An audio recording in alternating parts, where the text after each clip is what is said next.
কারণ ওটা ঢুকলে অ্যাক্সিডেন্ট হওয়ার সম্ভাবনা থাকবে। এজন্য 30 মিটারের বেশি জায়গা থাকলে আপনি ফেল। 32 জন পরীক্ষা দিয়ে 4 জন পাস করছে। হ্যাঁ, আর যে বাকি রয়েছে ফেল 28 জন, সেই ফেল 28 থেকে 5 বছর গাড়ি চালাইছেন, মনে করেন যে আমি অনেক এক্সপার্ট, তারাও আসসালামু আলাইকুম, আশা করি সবাই ভালো আছেন। আজকে গুরুত্বপূর্ণ একটা ভিডিও নিয়ে আসলাম, সেটা হচ্ছে যে যারা বাংলাদেশ থেকে ড্রাইভিং লাইসেন্স নিয়ে আসবেন, আসার পরে তো জাপানে আপনাদেরকে প্র্যাকটিক্যাল পরীক্ষা দিতে হবে। তো এখানে যারা বাংলাদেশ থেকে 5 বছর গাড়ি চালাইছেন, মনে করেন যে আমি অনেক এক্সপার্ট, তারাও 1-2 বারে পাস করবেন না, তারাও ফেল করবেন, কারণ জাপানিতে অনেক নিয়ম কানুন আছে যেগুলো এখানে যদি আপনার প্র্যাকটিস না করেন তাহলে আপনারা পারবেন না। তো আমি অনেকগুলো ক্লাস করছি এবং একবার পরীক্ষা দিছি। পরীক্ষা দিয়ে 32 জন পরীক্ষা দিয়ে 4 জন পাস করছে। হ্যাঁ, আর যে বাকি রয়েছে ফেল 28 জন, সেই ফেল 28 জনের ভিতরে আমি একজন। ওকে, তো যাই হোক, সেই বিষয়ে আমার আবার নেক্সট আবার পরীক্ষা আছে এই মাসের 18 তারিখে, আবার দেখা যাক কি করা যায়। আমার এইরকম ভিডিও আর প্রচুর আছে আমার পেজে। ড্রাইভিং লাইসেন্স রিলেটেড অনেকগুলো ভিডিও আছে, আপনারা ওগুলো দেখতে পারেন। কি কি ডকুমেন্টস এভরিথিং সব দেওয়া আছে, ওগুলো দেখবেন। এছাড়াও নতুন যারা দেখবেন ভিডিওটা, তারা আমার পেজটি ফলো দিয়ে রাখতে পারেন। এরকম জাপান রিলেটেড প্রচুর ভিডিও আছে পেজে, এগুলো দেখার জন্য এবং নতুন নতুন আরো ভিডিও পাওয়ার জন্য। তো যাই হোক, আমরা আলোচনায় যাই। তো প্রথমত তারা যে জিনিসটা দেখে সেটা হচ্ছে যে প্রথমত গাড়িতে ওঠার আগে গাড়ির চারপাশ ভালো করে দেখতে হবে। এই মানে দুই পাশে দেখতে হবে এবং সামনে পিছনে দেখে এবং সামনে থেকে নিচেও দেখতে হবে নিচে কিছু আছে কিনা। এটা দেখার পরে গাড়িতে আপনি যখন উঠবেন, ওঠার পরে এই যে দরজাটা লাগাবেন, আপনি লাগানোর আগে আপনি মাথাটা নিচে করে এভাবে একটু করে দেখতে হবে, হালকা ফাঁকা রেখে যে এখানে কোনো কিছু পড়ছে কিনা দরজার মাঝখানে, দেখে পরে লক করতে হবে ডোর। ডোর লক শেষ, এরপরে চারটা জিনিস কনফার্ম করতে হবে, চারটা খাকুনিন। প্রথমত হচ্ছে যে ডোর লক করতে হবে। ডোর লক করার পরে সিট ঠিক আছে কিনা, সিট যদি ঠিক থাকলে আপনাকে অভিনয় করতে হবে ঠিক আমি ঠিক করতেছি। 3 নম্বরে লুকিং গ্লাস ঠিক আছে কিনা, লুকিং গ্লাস চেক করতে হবে। 4 নম্বরে সিট বেল্ট বাঁধতে হবে। এই 4টা কনফার্ম শেষ। এরপরে আরও 7টা কনফার্ম আছে, 7টা জিনিস কনফার্ম করতে হবে। সেটার ভিতরে প্রথমত হলো যে আপনার 7 নম্বর, প্রথমটা হলো ব্রেক পাড়া দিতে হবে। ব্রেকে পাড়া দেওয়ার পরে 2 নম্বরে কি গাড়ি ইঞ্জিনে স্টার্ট করতে হবে। 3 নম্বরে আপনার যে গিয়ার আছে গিয়ার চেঞ্জ করতে হবে। 4 নম্বরে হ্যান্ড ব্রেক উঠাতে হবে। 5 নম্বরে আপনার এই যে গ্লাস আবার দেখতে হবে, উশিরো গ্লাস দেখতে হবে এবং আপনি ডানে না বামে বের হবেন সেই ইন্ডিকেটর জ্বালাতে হবে, আপনাকে ইন্ডিকেটর উঠাতে হবে। এরপরে ডানে দেখতে হবে, বামে দেখতে হবে। এই হলো 7টা কনফার্ম। দেখে আপনাকে গাড়ি আস্তে আস্তে বের হওয়া লাগবে। এগুলো যদি একটাতেও আপনি ভুল করেন তাহলে আপনি ফেল। ওকে, এগুলো দেখে সবগুলো আস্তে আস্তে করে দেখে আমার ভিডিও দেখে আপনারা একবার জায়গায় 2-3 বার দেখলে এগুলো বুঝবেন। আমি মনে করেন যে আমি যে ভিডিওটা আজকে করতেছি এটা আপনারা জাপানিজ স্কুলে ক্লাস নেওয়ার পর এগুলি শিখাবে। তো যদি ভালো করে ভিডিওটা দেখেন আশা করি আপনাদের কাজে দিবে। ওকে, তো এরপরে নেক্সট স্টেপে আসবে 3 নম্বরে, যেটা আমি করবো সেটা হচ্ছে লেন চেঞ্জ করা। যেমন আপনারা ডান থেকে বামে বা বাম থেকে ডানে যখন লেন চেঞ্জ করবেন, লেন চেঞ্জ করার সময় প্রথমত ইন্ডিকেটর দিবেন। ধরেন আমি বামে যাব, তাহলে বামে ইন্ডিকেটর দিব এবং সাথে সাথে গ্লাস দেখবো, একসাথে গ্লাস এবং ইন্ডিকেটর। আমি লুকিং গ্লাস, পিছনে লুকিং গ্লাস। এরপরে আমি এই পাশের বাম পাশের লুকিং গ্লাস এবং পিছনে ঘুরে এরকম করে দেখতে হবে। এই 3টা কনফার্ম করতে, ডান বামে যখন অথবা আমি যখন ডানে যাব তখন ওই সাথে সাথে ডানের ইন্ডিকেটর দিব এবং গ্লাস দেখবো। তারপরে এইভাবে দেখতে হবে, এবার আবার পিছনে আবার এরকম করে দেখতে হবে। এই টোটাল 3টা। ডান বামে যখন আপনারা লেন চেঞ্জ করবেন 3টা জিনিস কনফার্ম করবেন এবং যখন আপনারা এই পিছনে দেখবেন, দেখার পরে সামনে ফিরে এরপরে স্টিয়ারিং ঘুরাতে হবে। আপনি ওই পিছনে দেখতেছেন আর স্টিয়ারিং ঘুরাচ্ছেন, আপনি ফেল।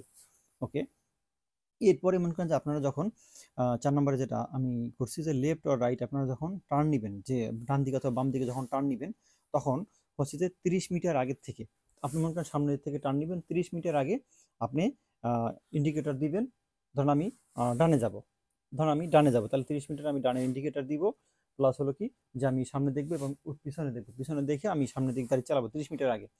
এবং এখান থেকে আপনারা যখন মোড় নেবেন, মোড় নেওয়ার সময় আপনার এখানে 30 সেন্টিমিটারের বেশি জায়গা থাকতে পারবে না এই গাড়ির এই পাশ দিয়ে। এটার কারণ হচ্ছে যাতে সাইকেল বা হোন্ডা যাতে না ঢুকতে পারে, স্কুটি যাতে না ঢুকতে পারে, ঢোকার জন্য জায়গা রাখা যাবে না, কারণ ওটা ঢুকলে অ্যাক্সিডেন্ট হওয়ার সম্ভাবনা থাকবে।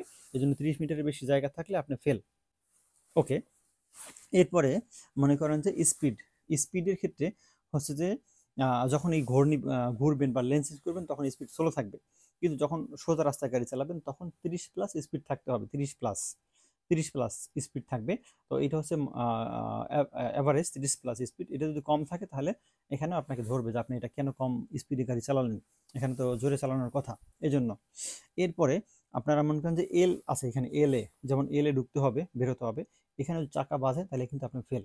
তার মানে ওইটা আপনাকে বারবার প্র্যাকটিস করতে হবে, সাবধানে চালাতে হবে। এল থেকে বের হওয়ার সময় ডানে যাবেন না বামে যাবেন, সেখানে ইন্ডিকেটর দিতে হবে।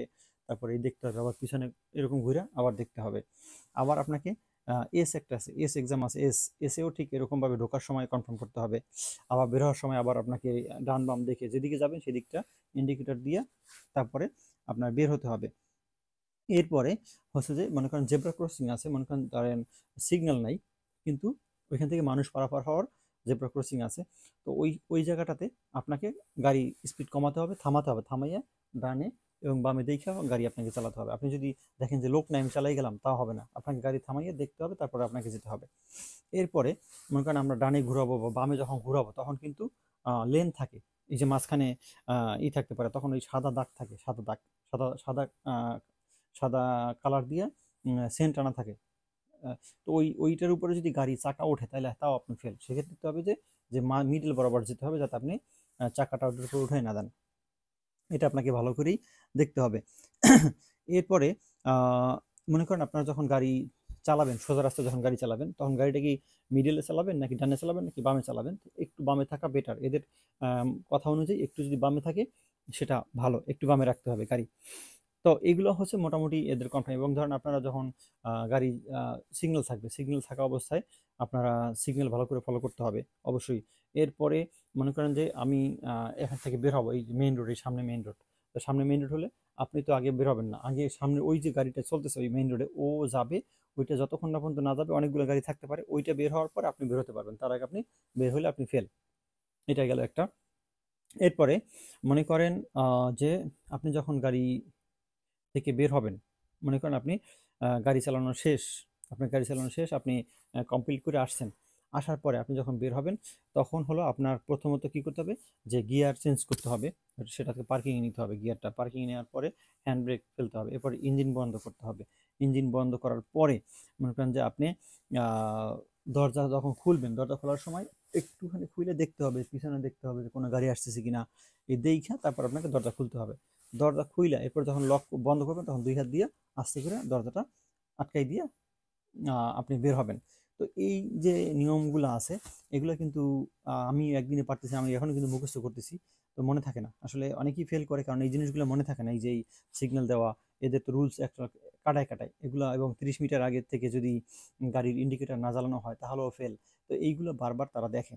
এবং এস এল এ মোটামুটি খুব একটা সমস্যা হয় না, এস এল এ ফেল করে, অবশ্য বেশি ফেল করে এস এল এ, এগুলোতেই বেশি ফেল করে যদিও, কিন্তু তারপরও হচ্ছে যে এই যে সাইড থেকে চালানোর সময় 30 মিটারের বেশি জায়গা আছে কিনা, এই ছোট ছোট ছোট ছোট জিনিসগুলোতে আমি অনেকেই দেখলাম যে আমি যখন পরীক্ষা দিতে গেলাম একদম খুব সুন্দর করে গাড়ি চালিয়ে আসছে, তারপর তাদের এরকম ছোট ছোট বিষয়ের কারণে ড্রাইভিং লাইসেন্স দেয় না, একবারে একজনে 5 বার 7 বার করে পরীক্ষা দিয়ে পাশ করে। তাই আমার সেকেন্ড টাইম আছে এই মাসে 18 তারিখে, দেখা যাক কি হয়। আল্লাহ হাফেজ, ভালো থাকবেন।